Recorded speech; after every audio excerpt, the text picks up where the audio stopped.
everyone. In this video, we will see format of note making. So let's start. जब हम note making की बात करते हैं तो first we should know the format of note making. जब हम note making करेंगे एग्ज़ाम में तो हमें यही format follow करना है अपनी note making के टाइम पे. तो note making के लिए you will get one unseen passage that you have to read, or based on your reading you have to make certain notes. Okay, let's see how you have to add different things or different elements in your note making. तो सबसे पहले you have to read your passage. Okay, जब आप passage read करोगे तो you have to identify the main idea or main theme that your writing is talking about in that particular passage. तो जैसे ही आप वो पर्टिकुलर थीम और आइडिया आइडेंटिफाई करोगे that will be your heading और title of the topic. Okay, तो सबसे पहले आप क्या लिखते हो नोट मेकिंग में? टाइटल और जो आपकी हेडिंग होती है.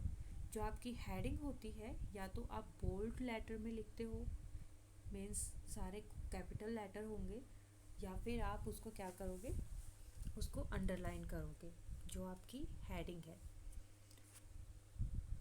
उसके बाद बात करते हैं सब हेडिंग. तो हेडिंग तो हो गई आपके मेन आइडिया जो आपका पैसेज का हो गया. तो जब मेन आइडिया हो जाता है उसके बाद जो होता है जो सब डिवीज़न होता है आपके आइडियाज़ का, ठीक है. तो जो आपका सब डिवीज़न होता है मेन थीम का, मेन आइडिया का, उसे बोलते हैं सब हेडिंग. तो जो आपकी सब हेडिंग होगी वो आपके हेडिंग के बाद आएगी. और ये जो आपकी सब हेडिंग्स होती हैं ये पॉइंट 1 2 3 करके आप लिखते हो, फॉलोड बाय सम पॉइंट्स. तो जब आप अब आप बोलोगे कि सब हेडिंग आप कितने बना सकते हो, तो आप कितने भी सब हेडिंग बना सकते हो, but try that you use maximum 6 to 7 subheadings, not more than that. This is maximum. Okay. और वैसे ऐसी कोई लिमिट नहीं होती है कि सब हेडिंग की कोई लिमिट हो कि आप इतने ही बनाओगे, पर यहाँ पे जो आपको पैसेज गिवन होगा उसके पर्सपेक्टिव से आपको मैक्सिमम 6 या 7. ओके, और कम से कम आपको 2 सब हेडिंग तो बनानी ही है. तो जब आपकी सब हेडिंग हो जाती है उसके बाद आप बात करोगे पॉइंट्स की. जब आप एक सब हेडिंग आइडेंटिफाई कर लेते हो उसके बाद जो उसके पॉइंट्स होते हैं, जो रिलेटेड आइडियाज़ होते हैं उन सब हेडिंग से और आपके मेन हेडिंग से, तो उनको आप पॉइंट्स के फॉर्म में लिखते हो. फिर पॉइंट्स के बाद बात करते हैं सब हेडिंग.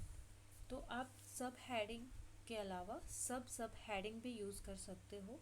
तो ये सब हेडिंग क्या होता है, इसमें आप जो कैटेगरीज़ हैं, टाइप्स, कैटेगरीज़ और डिफरेंसेस, ये सब आप क्या कर सकते हो, इसके आप सब हेडिंग बना सकते हो. फॉर एग्ज़ाम्पल, अगर आपने एक हेडिंग बनाई है प्लांट्स के बारे में, ठीक है, आपने सब हेडिंग बना दिया, प्लांट के बारे में लिख रहे हो, उसकी सब हेडिंग हो गई है टाइप्स ऑफ प्लांट्स. सब हेडिंग हो गई आपके टाइप्स ऑफ प्लांट्स और उसके पॉइंट्स आपने लिख दिए हैं जो भी उससे रिलेटेड है कि कितने टाइप्स के प्लांट्स होते हैं. और उसके बाद उसको सब डिवीज़न आप दे सकते हो जो उसको बोलते हैं सब हेडिंग. तो ये सब डिवीज़न क्या होगा, जैसे कि आप उसी में कैटेगरीज बताओगे डिफरेंट टाइप्स में, फिर कि एक ही टाइप के कितने होते हैं. फॉर एग्जांपल, आपके मैंगो ट्रीज़ हैं तो मैंगोज़ की भी डिफरेंट वैरायटीज़ हैं, तो उसके अकॉर्डिंग आप उनको टाइप्स यहाँ पे दिखा सकते हो अगर हम प्लांट के कॉन्टेक्स्ट में लिखें तो. ठीक है. Now come to the next point. तो आप इस ऐसे ही आप क्या कर सकते हो, डिफरेंट सब हेडिंग बना सकते हो। इसके बाद आप 1 2 3 कितने भी सब हेडिंग बना सकते हो। And once you have done with your sub heading और your note making, you have to uh, you have to use abbreviation. Okay, you have to use keywords in your note making. Make sure you use different keywords. तो जो आपकी abbreviations होती हैं उनको आप बोलते हो कीवर्ड्स। तो इन कीवर्ड को आप यूज़ करोगे अपने नोट मेकिंग में। जैसे गवर्नमेंट के लिए आप GOV यूज़ कर सकते हो, इंफॉर्मेशन के लिए इन्फो यूज़ कर सकते हो।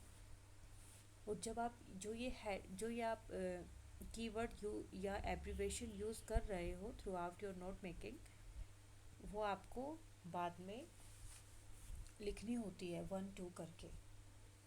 और आप ट्राई करो कि कम से कम 3 से 4 कीवर्ड आप ज़रूर यूज़ करो अपने नोट मेकिंग में।